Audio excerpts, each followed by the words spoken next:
Kazakhstan's way to receiving the recent Global Leader in Islamic Finance award in Dubai by the head of state was rather short by historical standards.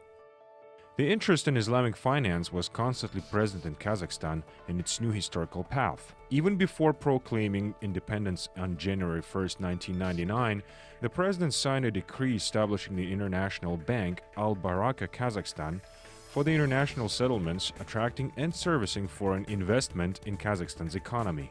Kazakh banks started to emerge on the international markets of Islamic finance on the eve of the recent crisis. The Bank Center Credit and Alliance Bank signed an agreement according to the Murabaha scheme on financial trade, while Bank Turan Alem adhered to the Vikala scheme. All these banks in total involved about $440 million. Let's turn to a few newspaper articles that elaborated a little on the development of the Islamic Bank.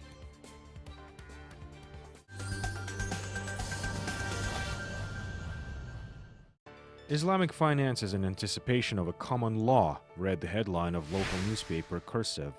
The publication reports that the National Bank, jointly with the Islamic Development Bank (IDB), is developing a new common law governing a whole range of Islamic finance, while the third bill is in the parliament today.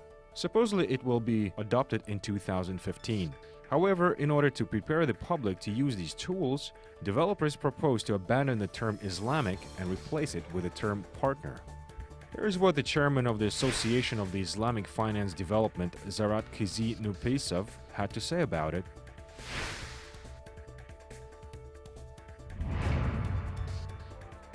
One of the possible chapters of the new law is the possibility of opening the so-called Islamic windows by the traditional banks, which will work according to the Islamic principles of financing. In addition, Zaman Bank must obtain a license and be reformatted into an Islamic bank.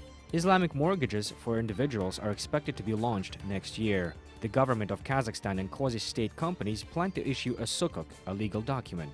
The interest and demand for the Islamic finance attracts both Muslims and people of other faiths. The publication added that the National Bank of Kazakhstan pays a considerable attention to the development of Islamic banking. A new team of educated specialists has joined it in the department of the financial institution in this sector. Several Islamic banks are expected to open in Kazakhstan by 2020, as well as insurance companies, foundations, microcredit institutions, and so on.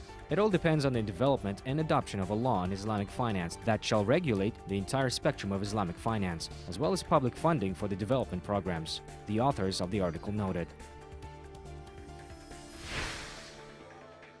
The National Bank of Kazakhstan plans to join the International Islamic Financial Market (IIFM), the correspondent of the website Capital.kz, reported according to the statement by the IIFM CEO, Ijlal Alvi. The organization has a non-profit status and is based in Bahrain. The IIFM memberships provided various gradations: founding members, full members, members, associate members, and observation members. Malaysia has supported the initiative to create the IIFM, and it collectively was supported by the IDB, with the monetary authorities of Bahrain, Indonesia, Sudan, and Brunei, which represent the 6 founding members.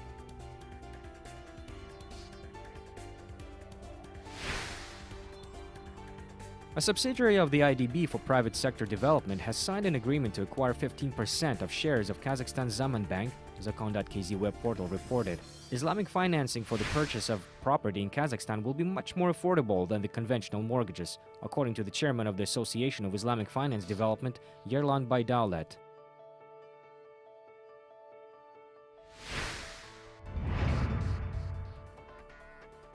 In the Islamic banking, the profit rate is made up of the so-called real added value. Anything can be bought and resold. This is the real profit margin on goods that was agreed by all parties involved in the process or transaction, and it is fair. What happens with the traditional banks is that they have no real added value. They get monetary added value. Simply put, they get the money. He gave an example of the difference in remuneration for the use of funds under different funding sources.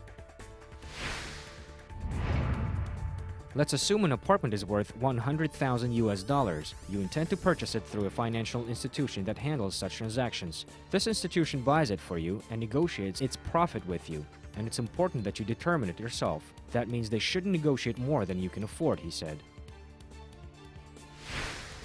According to Baidaulet, Al Hilal now brings profit and has no non-performing loans.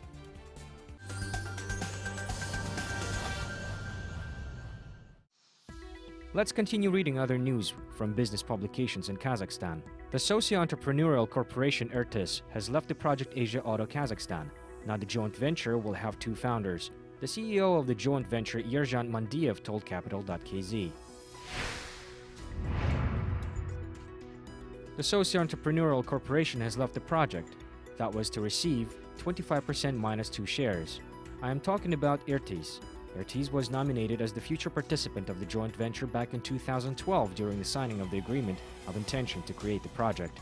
The shareholder is from a quasi-state sector and, in accordance with Kazakh legislation, its participation closes access to a range of investment preferences.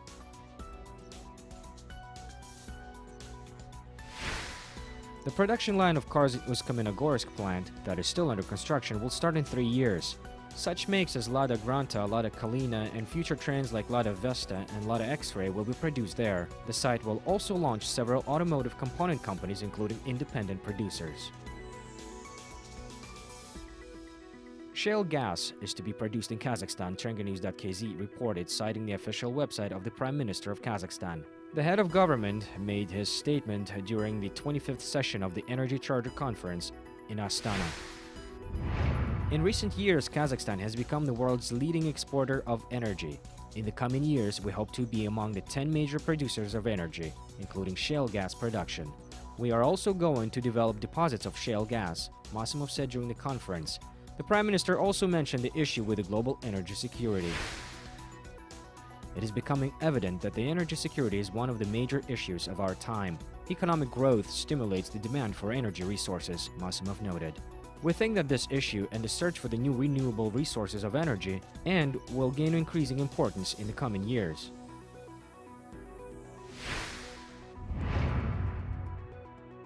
We think that this issue and the search for the new renewable resource of energy will gain increasing importance in the coming years. Neither the company nor the state can solve this problem alone. We must respond to these challenges together, Masimov said.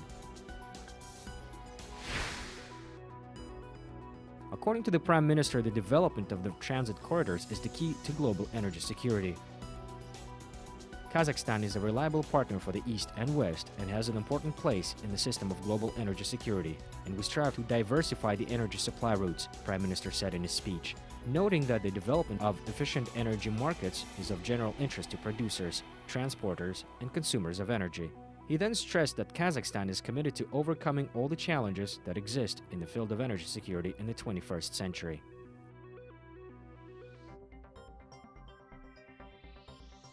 Kazakh citizens can stay in South Korea without a visa for up to 30 days. According to Forbes, the agreement between Kazakhstan and the Republic of Korea on visa-free travel was enacted on November 29.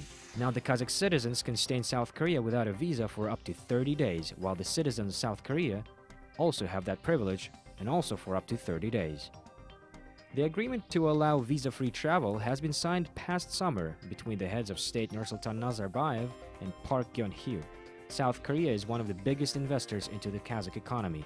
The entire volume of Korean investments totals $8 billion. The trade turnover in 2013 totaled $1.5 billion.